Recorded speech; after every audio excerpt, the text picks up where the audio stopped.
Gadget পার সোজা নাকি gadget পারে তো ইমপ্লিমেন্টের বলতে হবে কোনটা কত দেবো। বাকিটুকু তো পে কমিশন নিয়ে আপনাদের অনেক প্রশ্ন। আমরা ভালো একটা ইসে বলছি যে পে কমিশনটা আমরা এক্সামিন করার জন্য আমরা একটা কমিটি করে দিয়ে যাব এবং এটার জন্য অর্থের সংস্থান।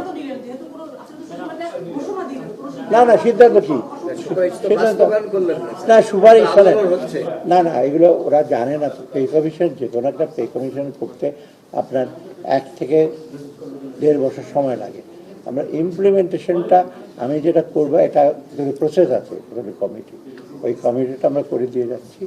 করতে গেলে তারা পর্যালোচনা করে এই জন্য বাজেটের যে ফেজ ওয়াইজ করবে সেটাও সংস্থান করে যাচ্ছে।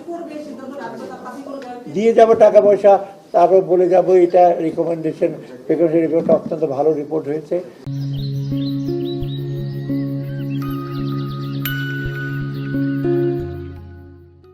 এবং আরবিজি যেটা বলছে অত্যন্ত ভালো রিপোর্ট হয়েছে। এটা আশা করি এটা সফলতা পাবে। গ্যাজেট পার সোজা নাকি গ্যাজেট পারে তো ইমপ্লিমেন্টের বলতে হবে কোনটা কত দেবো। বড় কথা বলেন যে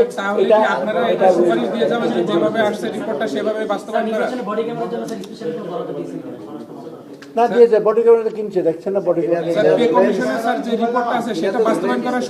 না না বডি ক্যামেরাটা আমরা হোম মিনিস্টার বলে দিয়েছি আপনাদের দায়িত্ব, কারণ ইলেকশন কমিশন কিনবে না। আর এমনি প্রত্যেকটা জায়গায় কি জানি বলে সিসি ক্যামেরা এগুলো টাকা দিয়ে দিচ্ছে সবই কাজে। ম্যাপগুলো ডিজিটালাইজ হচ্ছে, ওরা জানে এখন তো 20 টাকা দিলে একটা সার্ভিস পায়, পর্চাটা বোধহয় 500 টাকা দিলে, সেটাকে একটা এক্সটেনশন করছি আমরা ডিজিটাল ইস্যুর জন্য।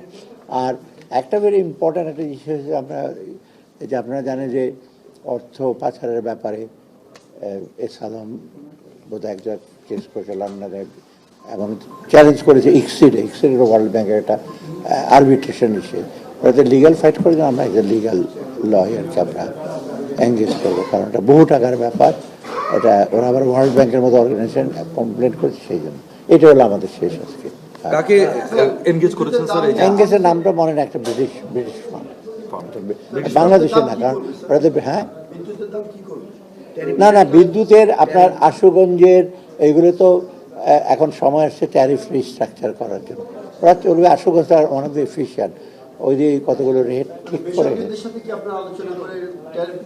না না এইখানে তো গভর্নমেন্ট বিদ্যুৎ গ্যাস দেবে গভর্নমেন্ট, আর বিদ্যুতের বিক্রি এই দুধের মধ্যে চুক্তিতে কতগুলো ট্যারিফ রেশন, টাকাটা এক খাত থেকে এক খাতে যাবে কিন্তু টাকার অঙ্কটা রেশনাইজ করার জন্য ট্যারিফ ভ্যালুটের জন্য ওটা কোনো এফেক্ট পড়বে না, ইলেকট্রিসিটির উপরে কিছু পড়বে না। এস আলম যেটা করেছে অর্থ পাচারের ব্যাপারে তার এগেনস্টে তো অ্যাকশন নেওয়া হচ্ছে। সে একটা ইসে আছে ইক্সিড বলে ICS, এটা আপনারা জানেন ওয়ার্ল্ড ব্যাংকে আরবিট্রেশন করে যে ব্যবসা বাণিজ্যে কোনো সরকার বা কোনো কোম্পানি যে বাধা দেয়, আরবিট্রেশন আমাদেরকে নোটিশ দিয়েছে, আরবিট্রেশনের জবাব দিতে হবে আমাদেরকে।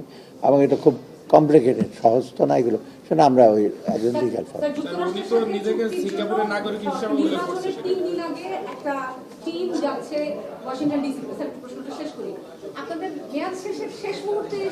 ওই প্রশ্ন উত্তর দেবো না, আমি পারছি কমিটির সিরিজে থাকবো। আচ্ছা আর চলি আচ্ছা না রাজস্ব যে ভাগ নিয়ে আমি বলি সমস্ত সিরিয়াস হয়ে গেছে, কিন্তু ওই rules of business man power planning এগুলো কিছু একটু বাকি আছে, সেটা হয়তো কয়েকদিনের মধ্যে আমরা করে ফেলতে পারবো, কিন্তু আইনের কোনো ইসে নাই, বাকি নাই। শুধু এই যে এইসব আমার তো এখন খালি অর্গানোগ্রাম, সেটা তো আর চিফ অ্যাডভাইজারের কাছে যেতে হবে না, সেটা মোপা ফাইন্যান্স মিনিস্টার বসে ঠিক করবে।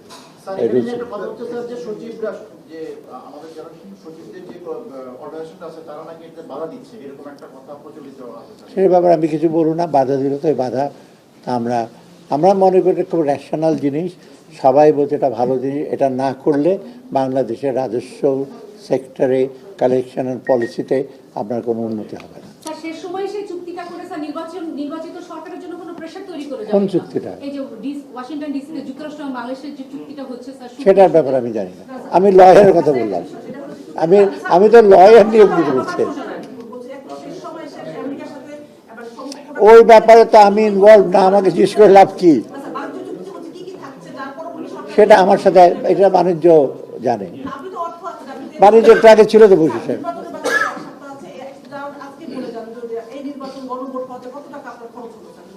এটা এক্স্যাক্টলি আমি জানি না, খুব বেশি না, মোটামুটি আমাদের প্রিন্সিপালটা ছিল যে যাতে নির্বাচনটা সুষ্ঠু হয়, নির্বিঘ্নে হয়, যেমন সিসি ক্যামেরা লাগবে, এই লাগবে, এগুলোর ব্যাপারে আমরা কোনো কার্পণ্য করি নাই।